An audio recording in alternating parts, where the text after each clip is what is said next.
juste prix. C'est la question de Régis. Je suis venue avec votre 4 heures. Je sais que vous avez un peu faim à cette heure-là. Oui, évidemment. Parce qu'on peut pas faire du pain tous les jours, Maxime. C'est pas bon pour vous. Hein. Comment peut-on expliquer, demande Régis, que le sachet d'endives soit à 4 € le kilo, alors qu'il n'est pas payé plus de 50 centimes à l'agriculteur? Alors vous exagérez un petit peu, Régis. En fait, justement, les producteurs, on les a contactés hier, s'estiment, les producteurs d'endives s'estiment plutôt bien lotis. Ils sont payés un peu plus que ce que vous pensez. Pour le producteur, c'est entre 1,50 € et 1,60 €. C'est le prix auquel ils vont vendre leur endive à la coopérative. Je vais vous montrer tout ça. Hein. En hiver, ils ont droit à un petit peu plus. Consommation est un peu plus haute. Bon, allez, 1,60 € sur un prix de 4 €. Allez, on est à 40% à peu près. Voilà. Ça c'est pour le producteur. Après, vous allez gâcher une feuille d'endive. Oui, mais je vous la donnerai après. Vous la nettoierez bien, je suis sûre que ça passe. La coopérative, qui l'a donc acheté 1,50 €, 1,60 €, elle va leur revendre, elle, 1,90 €, 2,50 €. Alors, on va dire que ça fait à peu près 25% pour la coopérative. Et puis, tout le reste, ça va être les intermédiaires. Bien sûr, il y aura des marges, mais pas seulement. Il y a aussi tout ce qui est transport, chauffage, emballage, tout ça. Bon, vous me direz, c'est intéressant parce que c'est un produit qui n'est pas transformé, l'endive. Donc, voilà. Cette image est surprenante. Alors, en grande section de maternelle, j'avais des très très bonnes notes. Je ne dépassais pas. Non, c'est bien. Je sais pas si vous vous rendez vraiment L'intention compte. est bonne. Bon, d'accord. Puisque vous vous moquez, j'appelle un spécialiste. Rodolphe Bonas est avec nous, spécialiste de la consommation, de la distribution. Parce qu'il y a un peu de mauvais esprit sur ce plateau. Non, pas Merci du tout. beaucoup. Non, c'est un débat qui revient beaucoup, des questions chez les téléspectateurs. Merci, je vous donnerai la feuille.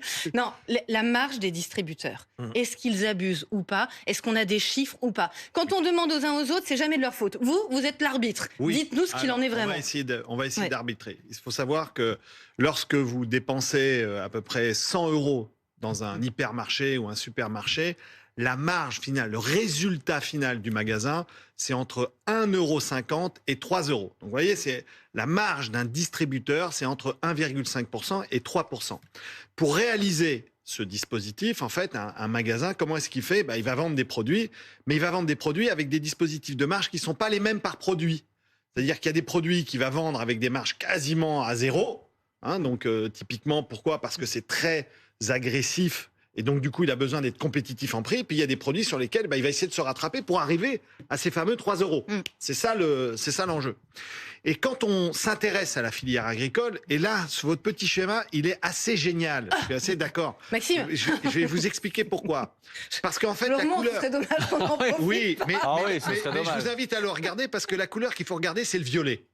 Vous voyez le violet? Donc tous les intermédiaires, Exactement. emballage, transport. Donc vous avez compris que ce qui se concerne le distributeur... On peut revoir le violet à Non, je crois qu'il y a une sorte de censure. Non, c'est la fin. régie.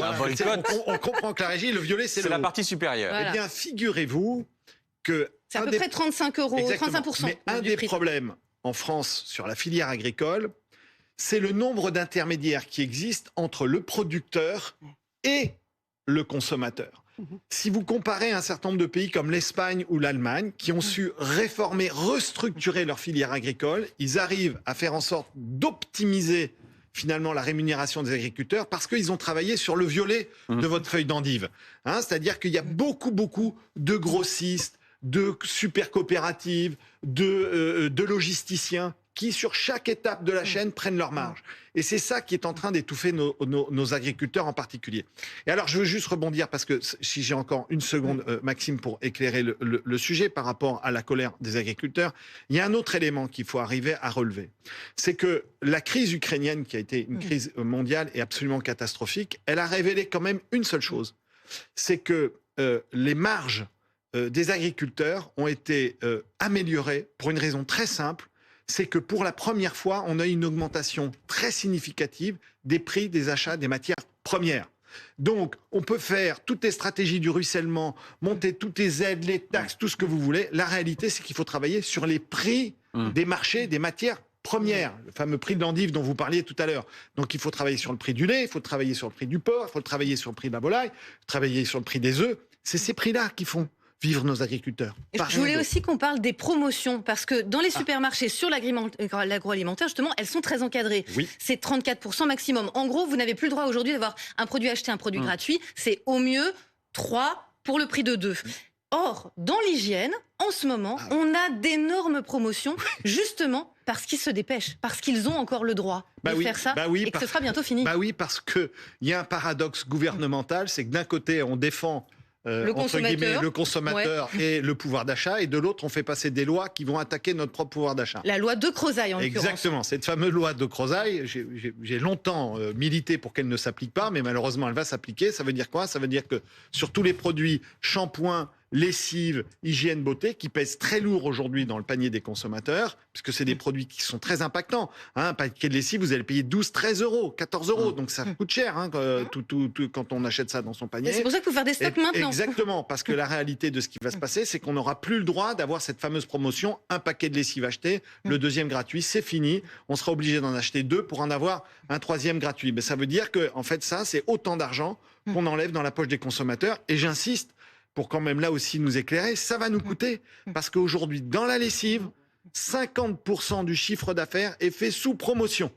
Donc ça veut dire qu'on va gagner moins d'argent. Mais je vous rassure quand même une chose, c'est que il y a un point, il y a quand même un gagnant au bout de l'histoire, c'est l'État, parce que ça fait un peu plus de TVA. Bon. Quand on achète moins cher, il y a moins de TVA. Quand on achète plus cher, il y a plus de TVA.